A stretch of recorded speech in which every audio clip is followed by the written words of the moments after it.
serikali inayoweka mbali na matamanio ya kuwa na uchumi mzuri kwa wananchi wetu, kina mama wenzangu, niwakumbushe swala la malezi kwa watoto wetu.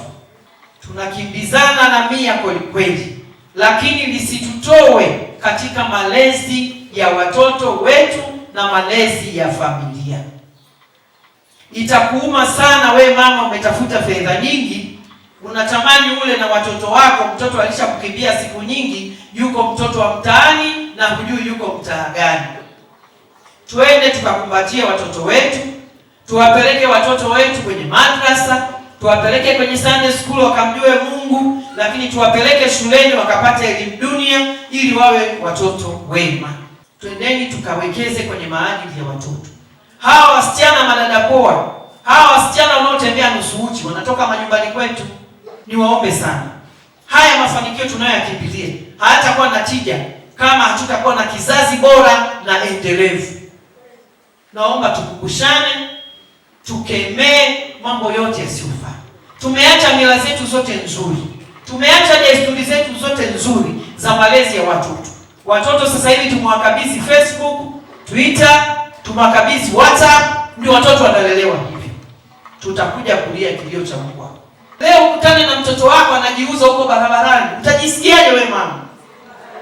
Leo unaletewa mtoto yuko kitandani ameshaathirika na ukimwi, utajisikiaje? Kwa hiyo naomba wakati tunafanya mambo yetu ya kukuza uchumi, ajenda ya malezi iwe ajenda ya kudumu. Mwenyezi Mungu ametuumba tofauti. Ametuumba tofauti ili tumjue. Ametuumba tofauti ili tuweze kutegemeana. Kuna mwingine ukimwambia neno leo ameshalishika sasa hivi alipotei. Kuna mwingine lazima urudie mara 2. Kuna mwingine lazima urudie mara 3. Usije ukachukia ukasema fulani bwana hayuko makini. Huo ni uumbaji wa Mungu. Na wakati mwingine pia unachangiwa na malezi. Kwa hiyo tupendane, tuvumiliane, tuhakikishe kwamba tunabebana kwa madhaifu yetu ili tuweze kufika tunapotaka kwenda. Lakini tusiache historia mbaya kwamba wanawake bwana wakikutana sehemu moja hawapendani. Wanawake bwana wakishakutana sehemu moja wanagombana. Hizo ni historia mbaya. Twende tukazizike. Wanawake sisi tunapendana sana. Na ukiona wanawake wawili wanagombana ujue kuna mwanaume yuko katikati. Lazima tushirikiane makundi yote, tuwafikie wanawake wafanya biashara, vijana wafanya biashara, tuwalete kwenye jukwaa hili kwa ajili ya mafanikio endelevu. Singida Mwenyezi Mungu ametubariki. Tuna rasilimali za kutosha.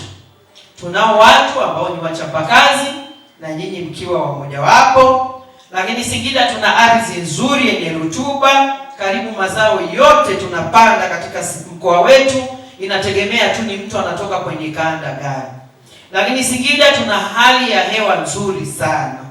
Singida tuna maji ya kutosha. Singida tuna vivutio vya utalii. Singida tuna madini ya kutosha. Kwa hiyo hatuna sababu ya kulalamika wala kulia. Ni kila mtu ajipange kutokana na roho yake inapomwambia, roho ya ndani, kwamba yeye akishiriki nini anaweza kutoka.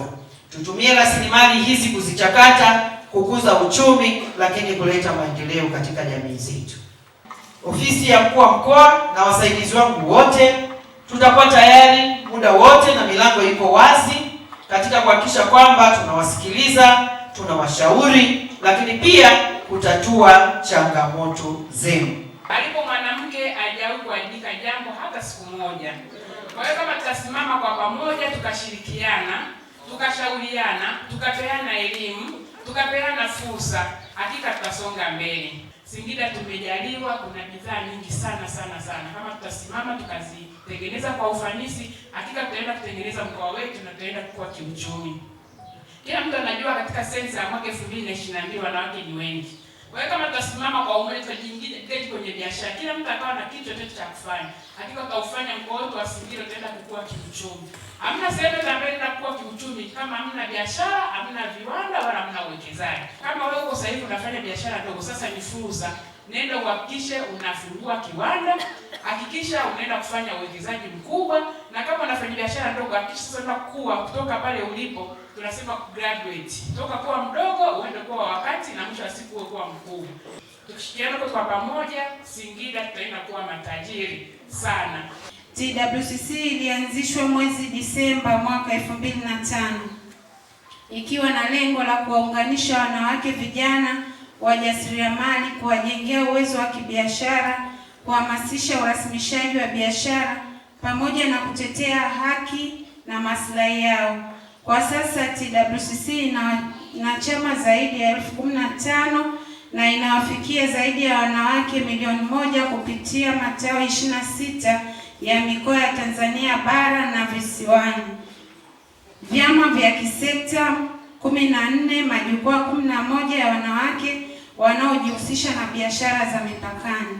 Mheshimiwa mgeni rasmi, wanachama wa TWCC mkoa wa Singida wanajishughulisha na sekta mbalimbali za kiuchumi zikiwemo kilimo, ufugaji, biashara, usindikaji wa mazao, huduma na shughuli nyingine za uzalishaji. Kupitia shughuli hizi, wanawake wameendelea kuongeza kipato cha familia zao na kuchangia ukuaji wa uchumi wa mkoa wa Singida na taifa kwa ujumla. TWCC imeendelea kuwaunganisha wanawake na vijana wajasiriamali, kuwajengea uwezo kupitia mafunzo mbalimbali na kuwasaidia kutambua na kutumia fursa zilizopo katika sekta mbalimbali za kiuchumi. Aidha, tunatoa shukrani za dhati kwa ofisi ya mkuu wa mkoa wa Singida, halmashauri zote za mkoa wa Singida, taasisi za fedha, sekta binafsi na wadau mbalimbali wa maendeleo kwa ushirikiano wao katika kuinua ustawi wa wanawake na vijana wajasiriamali. TWCC ni chama kikuu ambacho leo hii tunaadhimisha miaka 20. Tuko hapa kwa ajili ya kusimama na wanawake wenzetu kwa ajili ya kutoa fursa zinazopatikana ndani ya nchi na nje ya nchi. TWCC ni chama kinachotafuta fursa kwa ukaribu sana kwa kushirikiana na taasisi au serikali yetu, tukiwa tunalenga kumwezesha mwanamke aweze kujikwamua, lakini si kujikwamua tu kwa mwanamke, na kijana aweze kukua kiuchumi kutokana na ajenda yetu ya serikali inayoweza kuonyesha kwamba tunafanikiwa vipi. Ikiwa sekta binafsi inaweza tumepewa 70% kama sekta binafsi kwa ajili ya mafanikio. Kwa hiyo tumeweza kutumia sekta hii au tumeweza kutumia fursa hii kwa wanawake unaowaona hapa leo wakiwa wanamiliki bidhaa zao na kampuni zao. TWCC imeweza kushawishi au kutoa elimu mbalimbali ya jinsi ya kusajili biashara. Kwa mama unaowaona leo hapa ni matokeo ya TWCC, wameweza kufanikiwa kupata TBS baadhi yao, na wengine wameweza kusajili kampuni zao baada ya kupata elimu.